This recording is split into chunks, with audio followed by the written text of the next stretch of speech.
Hi hello welcome to my channel Scott world creations. ప్రెగ్నెన్సీలో ఉన్నప్పుడు భార్య భర్త కలయిక అనేది జరపొచ్చా?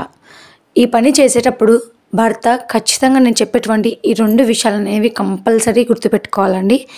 అండ్ అలాగే ప్రెగ్నెన్సీలో భార్య భర్త కలయిక అనేది జరిపేటప్పుడు తల్లిలో మరియు బిడ్డలో ఎటువంటి మార్పులు అనేవి జరుగుతాయి అనేది కూడా ఈ వీడియోలో చెప్తాను. సో వీడియో అయితే ఎక్కడ స్కిప్ చేయకుండా ఎన్ని వరకు చూడండి. అలాగే మన ఛానల్ ఎవరైతే ఫస్ట్ టైం చూస్తున్నారో ఖచ్చితంగా లైక్ చేయండి, షేర్ చేయండి, సబ్స్క్రైబ్ అయితే చేసుకోవడం మర్చిపోతే పక్కన బెల్ ఐకాన్ కూడా క్లిక్ చేయండి. లేట్ చేయకుండా వీడియోలోకి వెళ్ళిపోతే ఫస్ట్ క్వశ్చన్ ఏంటంటే, ప్రెగ్నెన్సీలో వైఫ్ అండ్ హస్బెండ్ రిలేషన్ అనేది మెయింటైన్ చేయొచ్చా? ఈ క్వశ్చన్కి నా సమాధానం, మొదటి 3 నెలల్లో వైఫ్ అండ్ హస్బెండ్ రిలేషన్ అనేది మెయింటైన్ చేయకపోవడం చాలా మంచిది. ఎందుకంటే మనకు గర్భసంచి కింద చిన్న బేబీలాగా ఫామ్ అవుతుంది కదా బేబీ అనేది. మనము అప్పుడే ఎక్కువగా కలుస్తూ ఉన్నట్లయితే మనకు అబార్షన్స్ అనేవి అయ్యే ఛాన్సెస్ ఎక్కువగా ఉంటాయి, లేకపోతే బ్లీడింగ్ కనిపించే ఛాన్సెస్ ఎక్కువగా ఉంటాయి, లేకపోతే వీలైనంత వరకు కూడా మనకి అబార్షన్ అయ్యే ఛాన్సెస్ ఎక్కువగా ఉంటాయి. కాబట్టి మొదటి 3 నెలల్లో అవాయిడ్ చేయడం చాలా చాలా మంచి పని.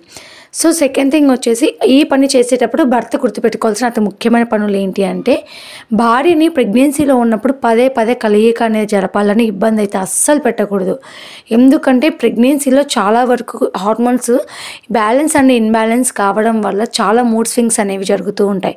ఒక్కోసారి చిరాగ్గా ఉంటుంది, ఒక్కోసారి సంతోషంగా ఉంటుంది, ఒక్కోసారి కోపడుతూ ఉంటుంది అన్నమాట. అంటే మనకు బేబీ ఉన్నటువంటి దాన్ని బట్టి మన మూడ్ స్వింగ్స్ అనేవి చేంజ్ అవుతూ ఉంటాయి. సో కాబట్టి వైఫ్ని అస్సలు ఇబ్బంది పెట్టకూడదు. తనకు కూడా ఇష్టం అవుతేనే మనము ఈ రిలేషన్ అనేది మెయింటైన్ చేయాలి.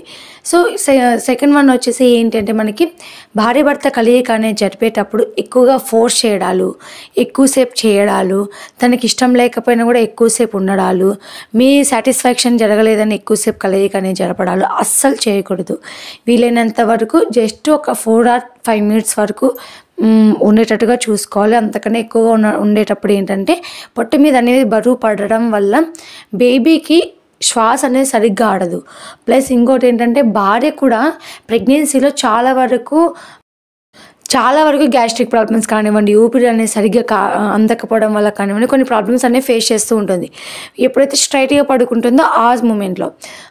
కాబట్టి వీలైనంత వరకు ఎక్కువ ఫోర్స్ చేయకోకుండా ఉండడానికి ట్రై చేయండి. సో ఖచ్చితంగా ఈ విషయాలు అయితే గుర్తుపెట్టుకోండి. సో థర్డ్ వన్ వచ్చేసి ఏంటి అంటే, మీకు ఖచ్చితంగా గుర్తుపెట్టుకోవాల్సింది, ఎప్పుడైతే వైఫ్ అండ్ హస్బెండ్ రిలేషన్ అనేది మెయింటైన్ చేస్తారో వెంటనే వాష్రూమ్కి అయితే వెళ్ళి కంపల్సరీ క్లీన్ చేసుకోవాలి. లేకపోతే ఇన్ఫెక్షన్ అనేది వచ్చే ఛాన్సెస్ ఎక్కువగా ఉంటాయన్నమాట. దీనివల్ల బేబీకి సరైన గ్రోత్ ఉండదు, లేకపోతే బేబీకి ఏదైనా బ్యాక్టీరియా అనేది సోకడము, బేబీకి ఏదైనా ప్రాబ్లమాటిక్గా కావడం, లేకపోతే యూరిన్ ఇన్ఫెక్షన్స్ రావడం, ఇటువంటివన్నీ జరుగుతాయి. కాబట్టి ఖచ్చితంగా తగిన జాగ్రత్తలు అనేవి తీసుకోవడం must and should. So last one వచ్చేసి, తల్లిలో మరియు బిడ్డలో ఎటువంటి మార్పులు అనేవి జరుగుతాయి. తల్లిలో ఎటువంటి మార్పులు అనేవి జరుగుతాయి ఇప్పుడు చెప్తాను. సో ప్రెగ్నెన్సీలో ఉన్నప్పుడు చాలా వరకు కూడా స్ట్రెస్ఫుల్గా ఉంటుంది లైఫ్.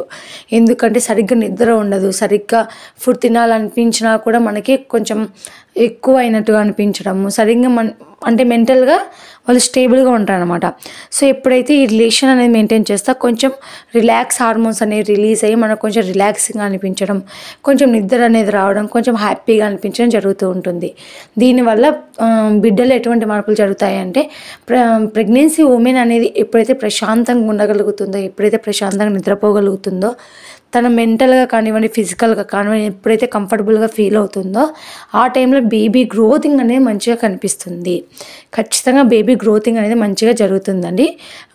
ఇలా ఉండడం మంచిదే, బట్ కానీ ఎక్కువసార్లు ఉండకూడదు. సో ఇంకొకటి ఏంటంటే, 8th month 9th month ఆ టైంలో అయితే వీలైనంత వరకు కూడా వారానికి ఒక్కసారి కానివ్వండి, లేకపోతే 2 సార్లు కానివ్వండి ఉండడానికి ట్రై చేయండి.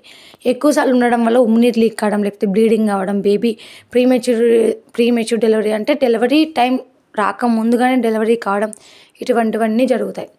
So thank you for watching. మీరు ఒకవేళ ఈ వీడియోకి నేను ఇన్ఫర్మేటివ్గా అనిపిస్తే ఇంకొకరికి షేర్ చేయండి. సో దీనివల్ల ఇంకొకరు కూడా తెలుసుకునే ఛాన్సెస్ ఎక్కువగా ఉంటాయి కదా. సో ఫస్ట్ టైం చూస్తున్నట్టయితే ఖచ్చితంగా సబ్స్క్రైబ్ చేసుకోవడం అయితే మర్చిపోద్దండి. Thank you for watching. Thank you.